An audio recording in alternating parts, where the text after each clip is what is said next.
Hello everyone, কেমন আছো তোমরা সবাই? আমি সাগরিকা। আচ্ছা, আমাকে তোমাদের মনে আছে তো? 4th অক্টোবর আমি গিয়েছিলাম আমার ভাইয়ের বাড়িতে, কারণ 3rd অক্টোবরই ছিল আমার ভাইয়ের হ্যাপি বার্থডে। আর সেই কারণেই আমি গিয়েছিলাম আমি গানের ক্লাসে, আর ওখান থেকেই ডিরেক্ট আমি ভেবেছিলাম ভাইয়ের বাড়ি চলে যাব। আর আমি ভাইদের বাড়িতে খুব একটা যেতে পারি না, মানে যাওয়া হয়ে ওঠে না। কিন্তু হঠাৎ করেই আমার এবছরে কী হলো, মনে হলো একটু ওকে গিয়ে সারপ্রাইজ দেওয়া যাক। সেই কারণেই আমি গানের ক্লাস থেকে ডিরেক্ট গিয়েছিলাম ওই ডানলবে যে জুডিওটা আছে ওখানে। মানে ফার্স্টে গিয়েছিলাম স্টাইল বাজারে, কিন্তু ওখানে গিয়ে আমার কিছুই পছন্দ হয়নি। তাই আমি একা একাই চলে গিয়েছিলাম জুডিওতে। আর ওখানে গিয়ে আমার এই টি শার্টটা একটু একটু পছন্দ হয়েছে, মানে বলবো না যে প্রচুর পছন্দ হয়েছে। ওটাকে নিয়েই আমি বেরিয়ে পড়েছিলাম ভাইয়ের বাড়ি যাওয়ার উদ্দেশ্যে। আর তোমরা কি জানো, আমি ভাইয়ের বাড়ির অ্যাড্রেসটাই ঠিক করে জানি না। টোটো কাকুকে আমি বলছিলাম যে কাকু তুমি নিয়ে চলো, আমি যেখানে চিনতে পারবো সেখানটায় নেমে পড়বো। মানে কোনো মানে হয়? আমার মধ্যে না মাতাল পাবলিক কে আছো তোমরা? আর গিয়েছিলাম তো আমি একদম ভর দুপুরবেলা। আমি যে ভাবলাম একটু ভাইয়ের রিয়াকশনের ভিডিওটা নেবো, সেটা তো আমি নিতেই পারিনি, কারণ বেচারা তখন স্নান করছিল। আর তারপর তো আমিও গিয়ে খাওয়া দাওয়া করে নিয়েছিলাম, আর দেন ঘুমিয়ে পড়েছিলাম। আর ঘুম থেকে ওঠার পরে আমি ভাইকে টি শার্টটা দিয়েছি। আর তোমরা দেখে বলো তো টি শার্টটা কেমন লাগছে? আমার তো মোটামুটি লেগেছে, বলবো না হ্যাবক কিছু ভালো লেগেছে। আর দেন ও আমাকে বললো যে চল একটু ঘুরে আসি, তাই আমি আর ভাই মিলে বেরিয়ে পড়েছিলাম। আর এখন যেহেতু দুর্গাপুজোর মৌসুমটা পুরোপুরিভাবে কাটেনি, তাই রাস্তার মধ্যেও দুর্গাপুজোর লাইটগুলো লাগানো ছিল, যেটা দেখতে আমার বেশ ভালো লাগছিল। আর ওদের বাড়ি থেকে খুবই কাছে দোলতলা ঘাট, তাই ও আর আমি সন্ধ্যাবেলা দোলতলা ঘাটেই গিয়েছিলাম। আর সন্ধ্যার আমেজে এই গঙ্গার পাড়ে বসে থাকতে তো সেই লাগে, তাই এই গঙ্গার ধারে বসে বসে অনেকক্ষণ পাগলের মতো বকবক করলাম আর সবার প্রেম করা দেখছিলাম।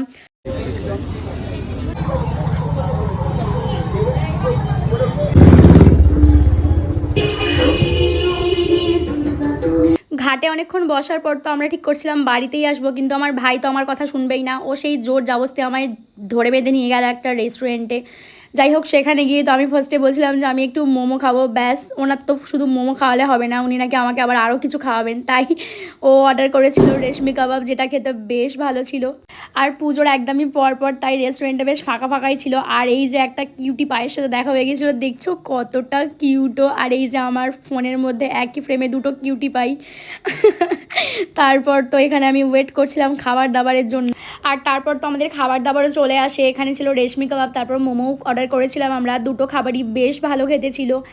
আর সেদিন রাত্রিবেলা তো আর খাবার দাবার আমার পেটে ঢোকেনি, কারণ এই সব খাওয়া দাওয়ার পর আমি আর কিছুই খেতে পারিনি।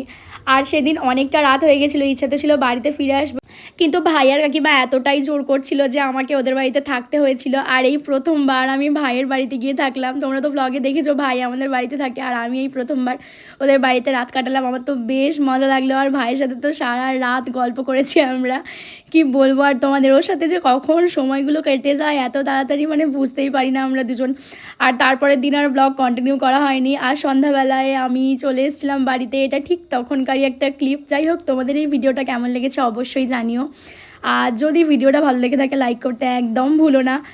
আর কি বলবো, আর কিছুই বলার নেই, জাস্ট এতটুকুই। তোমাদের ভিডিওটা যদি ভালো লাগে অবশ্যই তোমরা একটু লাইক করে দিও, কমেন্ট করে দিও, শেয়ার করে দিও। তোমাদের সাথে দেখা হবে অন্য কোনো একটা ভিডিওতে। ততক্ষণ তোমরা খুব ভালো থেকো।